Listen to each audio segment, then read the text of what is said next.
আর যার মনের মধ্যে সততা আছে, আল্লাহ পাক কোনো না কোনো দিন ইনশাআল্লাহ তাকে হেদায়েত দিবে। মনের বিষয়টা আল্লাহ ছাড়া কেউ জানে না। আপনি দেখতে পারেন সমাজে অনেকে দাড়ি, টুপি, পাগড়ি, জুব্বা সব লাগিয়ে ঘুরছে, তো বিশ্বাস করেন তাদের মনটা এমনও হতে পারে যে জানোয়ারের চেয়েও কুৎসিত, এমনও হতে পারে। আবার আপনি দেখবেন সমাজে এমন অনেক মানুষ ঘুরছে যারা হয়তো অনেক পাপে লিপ্ত মনে হচ্ছে, মনের মধ্যে সততা আছে। এমন অনেক মানুষকে আমরা দেখেছি যে ড্রাগ অ্যাডিক্টেড ছিল, মিউজিক করেছে, হারাম সম্পর্কের মধ্যে ছিল, নামাজ ঠিক মতো পড়ে নাই, কিন্তু যখনই আল্লাহর কথা আলোচনা হতো দেখতাম সে খুবই শান্তভাবে মন থেকে কথা শুনছে। কথা শুনতে শুনতে শুনতে একদিন মাশাআল্লাহ এখন দেখবেন যে চিল্লা দিয়ে বেড়াচ্ছে বিভিন্ন মসজিদে। অচত নামাজ পড়েই ভেবে বসবেন না যে অনেক কিছু করে ফেলছে। এক চিল্লা দিয়ে মনে করে ফেলবেন না যে দিনের জন্য অনেক কিছু করে ফেলছে। একটা হজ করেছেন, ওমরা করেছেন, সিয়াম রেখেছেন, দিনের জন্য দান সদকা করেছেন, একটা মাদ্রাসা মসজিদ করেছেন, ভেবে বসবেন না আপনি সব অনেক কিছু করে ফেলেছেন এবং অন্যরা সব ককরোচ, তেলাপোকা, ওরা জাহান্নামে যাবে এমনটা মনে করবেন। জানি না আমরা যে কার আমলের কতটুকু আল্লাহর কাছে কবুল হচ্ছে। এক ব্যক্তি এত পাপ করেছে যে শেষে মৃত্যুর সময় সে সন্তানদেরকে ডাকছে, ডেকে বলছে যে আমি যখন মারা যাব আমার লাশটাকে তোমরা কবর দিও না, যদি আল্লাহ পাক আমাকে ধরতে পারেন তাহলে খবর আছে আমার। কি করতে হবে? সে বলছে যে আমার দেহটাকে তোমরা পুড়িয়ে ফেলবে এবং পুড়িয়ে ফেলার পরে ছাইগুলোকে একত্রিত করবা, করে অর্ধেক ছাই সমুদ্রে ভাসিয়ে দিবা, অর্ধেক ছাই বাতাসে উড়িয়ে দিবা। সন্তানরা তাই করলো। মৃত্যুর পর আল্লাহ পাক এই সমুদ্র এবং জমিনকে বাতাসকে আদেশ করলেন যে তোমরা ছাই জড়ো করে দাও। আর মানুষ আর জিন আল্লাহর কথা না শুনলেও এই প্রকৃতি আল্লাহ পাকের কথা শোনে। বিজ্ঞান বলে প্রকৃতি থেকে সব হচ্ছে। কি প্রকৃতি? প্রকৃতি কি, কাকে বলে? মানুষকে আল্লাহর ইবাদতকে বাদ দিয়ে প্রকৃতি পূজায় নিয়ে গেছে। এই পুরো প্রকৃতি আর মহাবিশ্বে এক আল্লাহর ইবাদত করে। কে সৃষ্টি করলো প্রকৃতি? প্রাকৃতিক ভাবে হয়েছে সবকিছু বলে, আল্লাহ থেকে হয়েছে বলা যাবে না। বললে আপনি মৌলবাদী হয়ে যাবেন। আল্লাহ শব্দ ইউজ করলে আপনি মৌলবাদী হয়ে যাবেন। ধর্মতাত্ত্বিক শব্দগুলোকে আস্তে আস্তে উঠিয়ে দেওয়া হয়েছে। দেখবেন যুক্তি, বিজ্ঞান, দার্শনিক শব্দগুলোকে আনা হয়েছে। এটাও টেকনিক্যালি করা হয়েছে। কোন সেকুলার মিডিয়াতে আপনি দেখবেন না ইনশাআল্লাহ বলছে। ইনশাআল্লাহ প্রমাণ করবে যে আপনি আস্তিক না নাস্তিক। তো প্রকৃতিকে আল্লাহ পাক আদেশ করলেন এই সমুদ্র ছাই জড়ো করো, এই বাতাস ছাই জড়ো করো। তারা ছাই জড়ো করে দিল।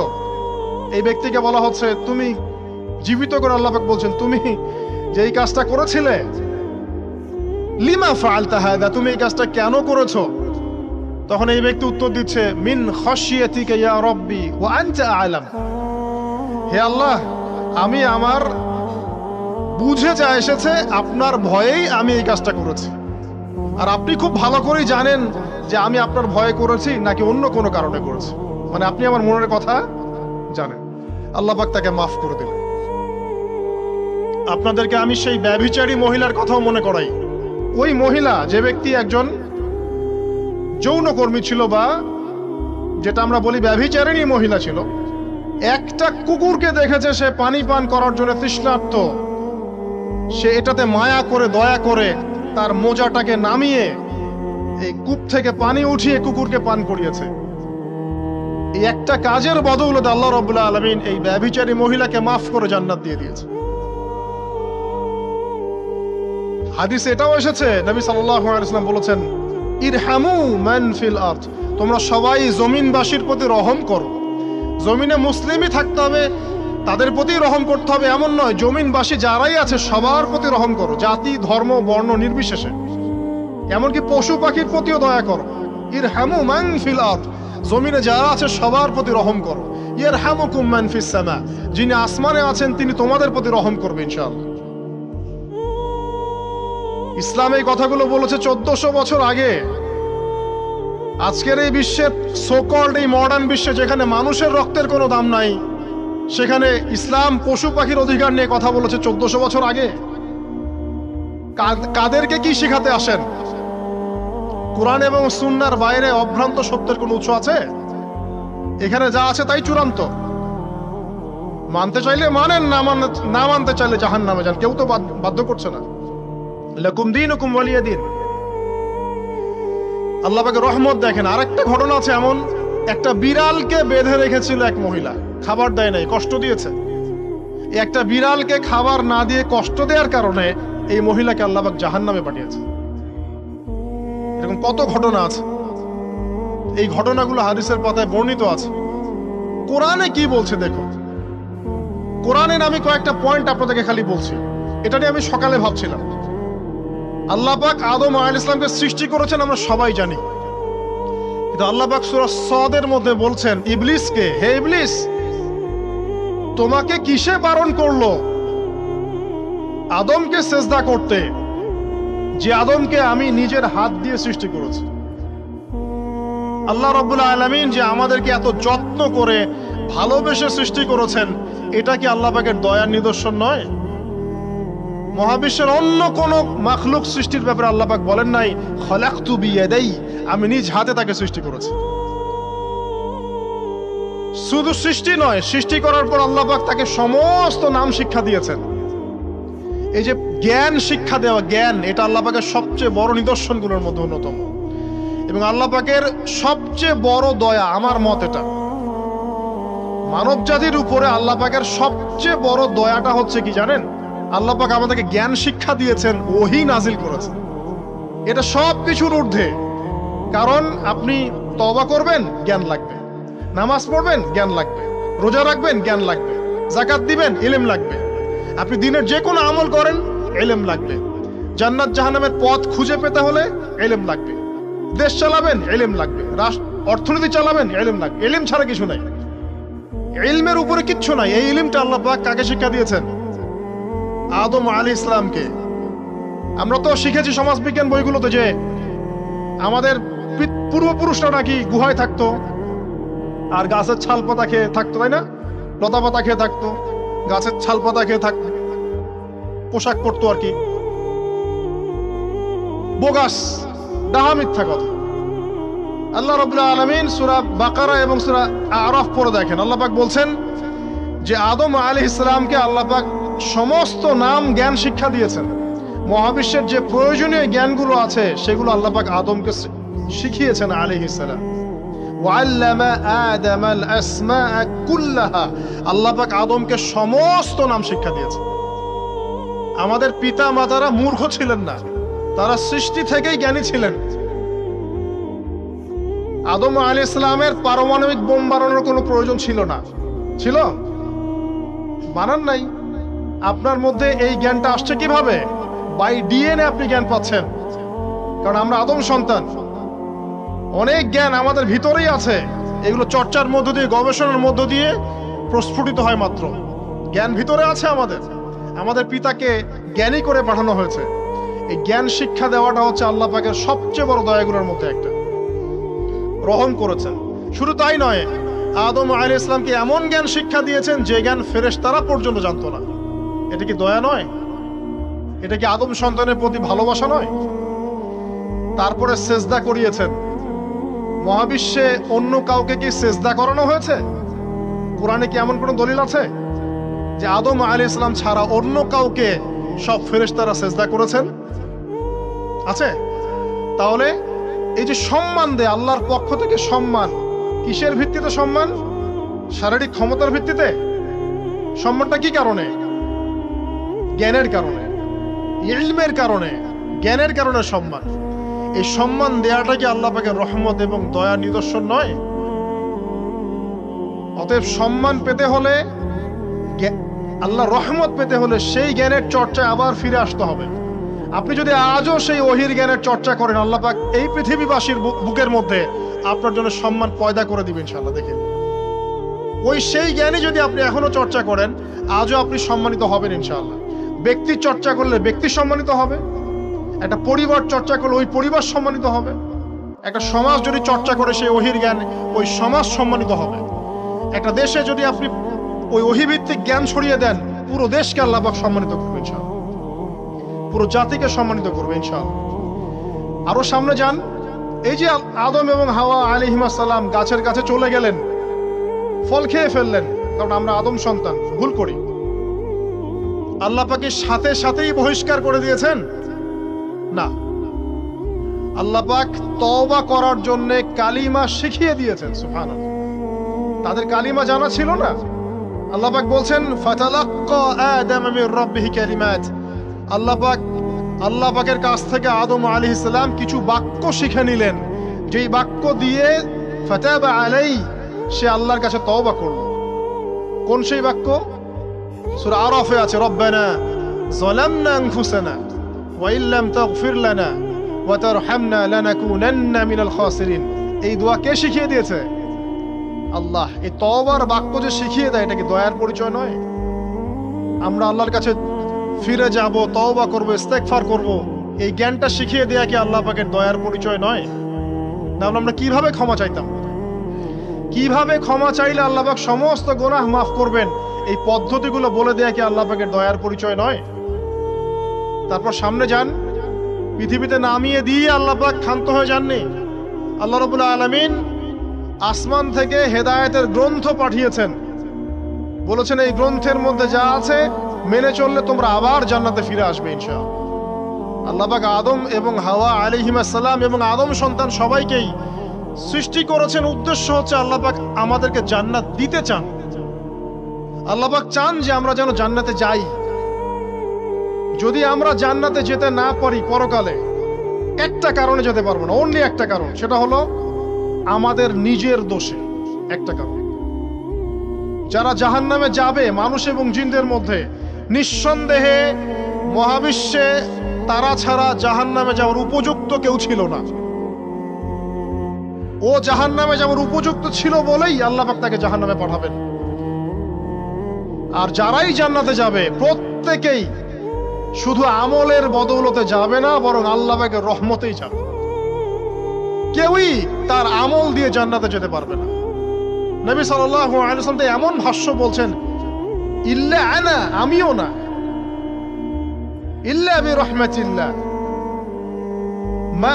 আমিও নয়, তবে আল্লাহ পাকের দয়া আমাকে ঘিরে ধরবে। আল্লাহ পাকের রহমত যাদের উপরে বর্ষিত হবে তারাই জান্নাতে যাবে ইনশাআল্লাহ। কে আমল দিয়ে যেতে পারবে না। যত আমলই করি বলা যাবে না এই আমলের বদৌলতে জান্নাতে যেতে পারবো। আল্লাহ পাক দয়া না করলে হবে না। আল্লাহ পাক চান যে আদম সন্তান যেন জান্নাতেই যায়। এই কারণেই সৃষ্টি করা, এই কারণেই আপনার ওহীভিত্তিক গ্রন্থগুলো পাঠানো, এই কারণে নবী রাসূল পাঠানো, আলেম ওলামা সৃষ্টি করা, মানুষকে সতর্ক করা, হায়াত দেয়া, বারংবার জীবনে চলতে ফিরতে আপনাকে অ্যালার্ম করা হয়, আল্লাহর পথে ফিরে আসেন, আল্লাহর পথে ফিরে আসেন। অ্যালার্ম করা হয় না? বিপদ দিয়ে আপনাকে অ্যালার্ম করা হয় আল্লাহর পক্ষ থেকে। আপনি চলতে পথে হোঁচট খান, আল্লাহ আপনাকে অ্যালার্ম দেন, ফিরে আসো। চলছেন বিপথে, আল্লাহ পাক অ্যালার্ম দেন, ফিরে আসো। আল্লাহ পাকের পক্ষ থেকে কিন্তু এগুলো আসে। অদ্ভুত একটা হাদিস বললাম, অদ্ভুত বলতে বলছি অ্যামেজিং হাদিস, যে একজন সাহাবী বলছেন, সালমান রাদিয়াল্লাহু আনহু, তিনি বলছেন যে যখন মুমিনের উপর বিপদ আপদ বালা মুসিবত আসে, তখন মুমিনের এই বিপদ আপদ বালা মুসিবত রোগ শোকের বদৌলতে আল্লাহ পাক তার গুনাহগুলোকে মাফ করে দেন এবং তার মর্যাদাকে বাড়িয়ে দেন, এবং সে আল্লাহর দিকে ফিরে আসার অনুশোচনা করার সুযোগ পায়। আর যখন কাফের মুশরিক বা ফাসেক মানুষকে এইসব রোগ ব্যাধি বিপদ আপদ বালা মুসিবত ঘিরে ধরে, তার দৃষ্টান্ত সেই উটের ন্যায় যে উটটাকে তার মালিক বেঁধে রেখেছে, এরপর ছেড়ে দিয়েছে। সে উটটা বুঝতেও পারলো না কেন তার মালিক তাকে বেঁধে রাখলো আর কেনই বা তাকে ছেড়ে দিল। কথাটা কি বুঝতে পারছেন? যারা আল্লাহ দ্রোহী, তাদের উপর যখন বিপদ আপদ বালা মুসিবত আসতে থাকে, তারা বুঝে না যে কি জন্য আসলো আর কেন চলে গেল। কিন্তু মুমিন ব্যক্তি যারা মুসলিম, আল্লাহর অনুগত, তাদের বিষয়টা হচ্ছে এমন, বিপদ আপদ বালা মুসিবত রোগ ব্যাধি তাদেরকে আল্লাহর দিকে ফিরিয়ে নিয়ে আসবে। দেখুন, এই যে পৃথিবীতে নামিয়ে দেয়া, এরপর আল্লাহর পক্ষ থেকে ঐশী গ্রন্থগুলো পাঠানো, নবী রাসূল পাঠানো, আলেম ওলামা পাঠানো, আপনাকে হায়াত দেয়া, আপনাকে রিজিক দেয়া, এই শ্বাস নেওয়ার ক্ষমতা দেয়া, আপনাকে জ্ঞান বুদ্ধি দেয়া, বিবেক দেয়া। এই যে একটু আগে তেলাওয়াত করলো শুরুর আগে নবী মুসা আলাইহিস সালামের ঘটনা। বনু ইসরাইল একটার পর একটা অবাধ্যতা করেই গেছে, আল্লাহ পাক তারপরেও তাদের কাছে নবী পাঠিয়েছেন, নবী মুসাকে পাঠিয়েছেন। ফেরাউনের মতো জালেম শাসকের হাত থেকে বানু ইসরাইলকে আল্লাহ পাক উদ্ধার করেছেন। এটা কি দয়ার পরিচয় নয়? নবী মুসা আলাইহিস সালাম গাছের নিচে বসে আছেন, খাবার নাই, বাসস্থান নাই, কিচ্ছু নাই, বরং তার গায়ে একটা অপবাদ দেওয়া হয়েছে যে তিনি নাকি একজন মানুষকে খুন করেছেন, অথচ তার ইন্টেনশন সেটা ছিল না। তিনি একটা ঘুষি দিয়েছেন লড়াই থামানোর জন্য, ওই এক ঘুষিতেই সেই ব্যক্তি ডেড। এবার তিনি গাছের নিচে বসে দোয়া করছেন, রব্বি ইন্নী লিমা আনজালতা ইলাইয়া মিন খায়রিন ফাকির। আল্লাহ, আমি নিঃস্ব অসহায় হয়ে এখানে বসে আছি, তুমি আমার উপর তোমার যে রহমত পাঠাবে আমি তার ভিখারি হয়ে বসে আছি। দোয়া করার সাথে সাথেই ওই শুআয়ব আলাইহিস সালামের মেয়ে হেঁটে হেঁটে চলে আসলো। তিনি স্ত্রী পেলেন, তিনি শ্বশুর পেলেন, একজন নবী পরিবার পেলেন, বাসস্থান পেলেন, চাকরি পর্যন্ত পেলেন। 8 বছর তিনি রাখালি করেছেন শুআয়ব আলাইহিস সালামের ফার্মের মধ্যে। দয়া মুহূর্তেই চলে আসবে, শুধু আল্লাহর দিকে অভিমুখী হলেই হয়, এগুলো দয়া। আইয়ুব আলাইহিস সালামের কথা মনে আছে না? দীর্ঘদিন রোগে ভুগছেন, দীর্ঘদিন রোগে ভুগছেন, চিকিৎসা হচ্ছে না, ভালো হচ্ছে না, শেফা হচ্ছে না।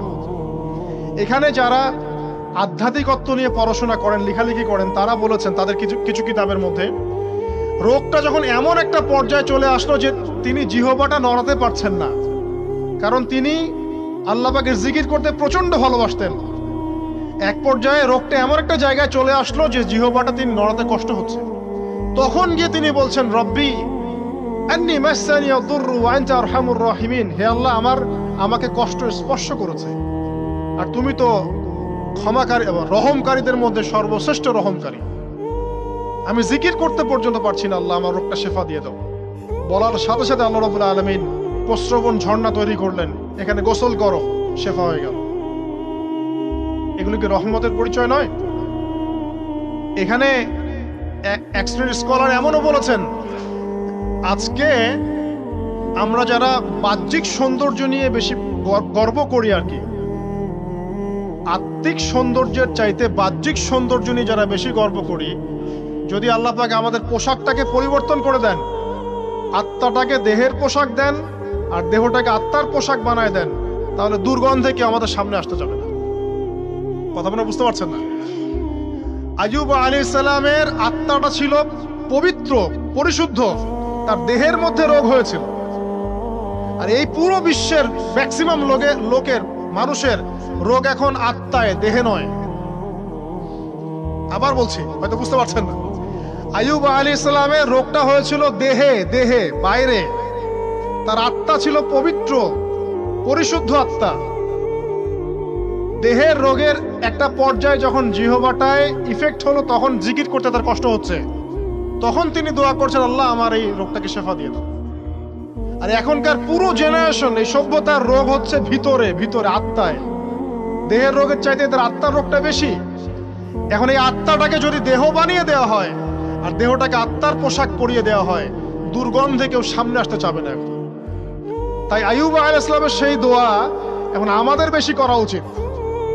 রব্বি আন্নী মাসসানিয়া দুররু ওয়া আনতা আরহামুর রাহিমিন। আল্লাহ, আমাদের আত্মায় রোগ এসেছে, এটাকে তুমি শেফা দাও। দেহের রোগ লেস ইম্পর্টেন্ট, আত্মার রোগটা বেশি ইম্পর্টেন্ট। এরকম নিদর্শন কোরআনের পাতায় পাতায় ছড়িয়ে আছে। আসহাবুল কাহফ, পুরো সমাজ ওদেরকে মেনে নিচ্ছে না, গুহায় চলে গেলেন, ঘুম পাড়িয়ে দিলেন আল্লাহ পাক। 309 বছর। কত বছর? 309 বছর একটা দোয়ার বদৌলতে। তারা বলেছিল, রব্বানা আতিনা মিন লাদুনকা রাহমা ওয়া হাইয়্যি লানা মিন আমরিনা রাশাদা।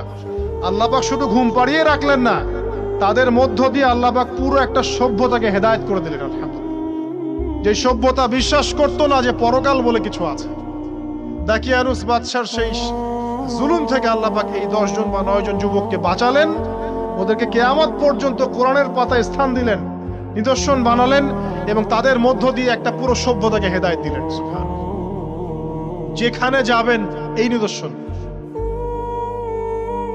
আর কার কথা বলবো? যুলকারনাইন, মনে আছে? কোন সূরা আছে যুলকারনাইনের কথা? সূরা কাহফ। আল্লাহ পাক তাকে এমন রহমত করেছিলেন যে মাশরিক মাগরিব, মানে পূর্ব পশ্চিম পর্যন্ত তাকে রাজত্ব দিয়ে দিয়েছে। আজকে তো আমরা এই সামান্য একটু ক্ষমতা পেলেই আমাদের কেউ চেনে না, গায়ে হাতি দেওয়া যায় না, ঠিক আছে? মানে তখন সে নিজেকে মনে করে যে সে এই পৃথিবীর সবকিছু, বাকি মানুষ আর মানুষ না। ক্ষণস্থায়ী সামান্য একটু ক্ষমতা দিয়ে দেখবেন আমাদের অবস্থা খারাপ। আমাদের এই যে জীবন, আমাদের রিজিক, আমাদের পরিবার, আমাদের সুস্থতা, আমাদের জ্ঞান, আমাদের সমাজ বলেন, রাষ্ট্র, আমাদের অর্থনীতি, এই বিশ্ব, এই সব কিছুই একটা বিষয়কে কেন্দ্র করে টিকে আছে। শুধুমাত্র একটা বিষয়ের সাথে এই পুরো মহাবিশ্ব সম্পর্কিত। আমাদের জীবনের প্রতিটা বিষয় শুধুমাত্র এবং শুধুমাত্র আল্লাহ পাকের রহমতের উপর টিকে আছে। আল্লাহ পাকের রহমত আমাদের ব্যক্তি জীবন, পারিবারিক জীবন, আমাদের দেহ, আমাদের মন, আমাদের জ্ঞান, অর্থনীতি, ব্যবসা বাণিজ্য, আমাদের রাষ্ট্র, সবকিছুর মধ্যে শুধুমাত্র আল্লাহ পাকের রহমত দিয়ে ভর্তি।